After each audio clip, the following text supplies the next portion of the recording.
You could almost imagine sort of sympathy for the devil playing in the back, and we're in the beginning of a Marty Scorsese movie. There's something truly likable about him, even though you know that you're watching Beelzebub. Welcome to News Beast. Today, day 3 of the Murdoch inquiry in London. All eyes on that. Louise, you've been following this very closely, day by day, blow by blow. And there are a lot of themes here for people to watch. There's questions about B-Sky B. There's questions certainly about phone hacking. The larger issue, of course, especially today, the relationship between the government and the media, specifically Murdoch. You've been fascinated about this angle, about whether or not now Murdoch, a man who values loyalty perhaps above all, might be embarking on a scorched earth strategy to take down the Cameron government. I think that's exactly it. He's going to do scorched earth tactics now. He's trying to bring down Cameron. I think he feels enormously betrayed. He's a guy who really values loyalty, and he feels that the Cameron government, by setting up this inquiry, has betrayed him. Yesterday we saw the release of a lot of emails that could be incriminating to the Cameron government, and today we have news that there are secret meetings that David Cameron hasn't disclosed between him and Rupert Murdoch that are now coming to light. So I think and Murdoch's putting that forward, essentially calling the Cameron's bluff. He is, and I think he feels enormously betrayed. And I think the class thing here is interesting. You know, Rupert, of course, is very conscious of class and doesn't like these toffs.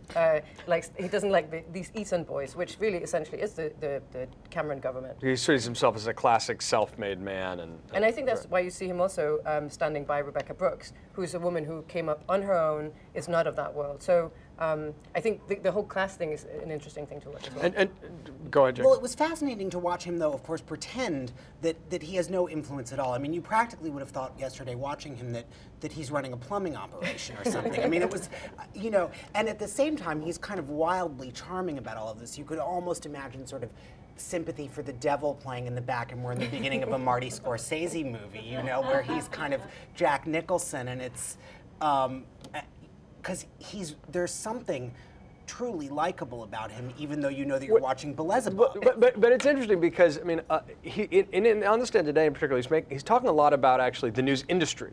And here's something that I think the man is legitimately an authority on. He's saying, he's arguing essentially that his investments have kept papers alive in Britain. Mm-hmm. And not only kept papers alive, but actually improved the quality. I mean, you know, he was... Well, that was his argument. But yes. I mean, he gave people what they wanted, right? Yes. I mean, that's really essentially what he's saying. And there is a truth to the fact that he has kept a lot of papers alive in Britain. Yeah.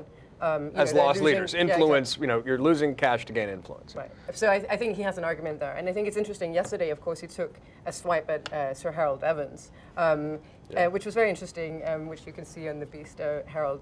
We highly recommend Louise's interview with Harry. But it's sort of interesting because he was also asserting editorial independence of his papers, and I think that is debatable whether the papers are independent. Well, there does seem to be a formula certainly that occurs and hasn't been unsuccessful, but it does. I think it has less to do with ideology than probably a play to nationalism, and you know, he certainly knows how to run a tabloid. Mm-hmm. One of the things that were interesting today, I think as well, yesterday he was very combative, as I said, taking these swipes. Today he actually apologized, but it was a very sort of Nixonian apology. It was like, well, you know, he was misled. Again, he was misled by one or two people. By his underlings. And so, you know, he's sort of professing ignorance of all this. This thing about the Tory government's fascinating, and next week we're going to see the politicians take the stand. And this is really going to be unprecedented. I can't think of a time a sitting PM testified in a I suppose, a criminal inquiry.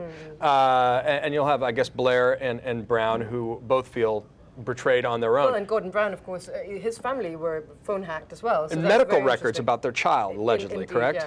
Yeah, which is stunning. I mean, when you get into children, it's different. But one thing about taking on the Cameron government, it's not that he necessarily has a preference for Ed Miliband. No, who's not sort of a Murdochian kind of fellow. It's more just this is a, you know, I don't care the repercussions. Let's just, we're in combat mode, and whatever happens after my enemy is destroyed is up to not my concern. Well, John, as you said, it's a scorched earth tactic. I think he's ready to bring down everybody with him.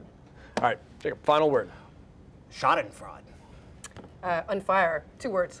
Unfire. I like it. Negative contraction. Murdochian, because at this point I think he gets his own verbiage, bad verbiage. That's all for us at News Beast. We'll be following this ahead, including next week when the politicians start taking the stand. See you tomorrow.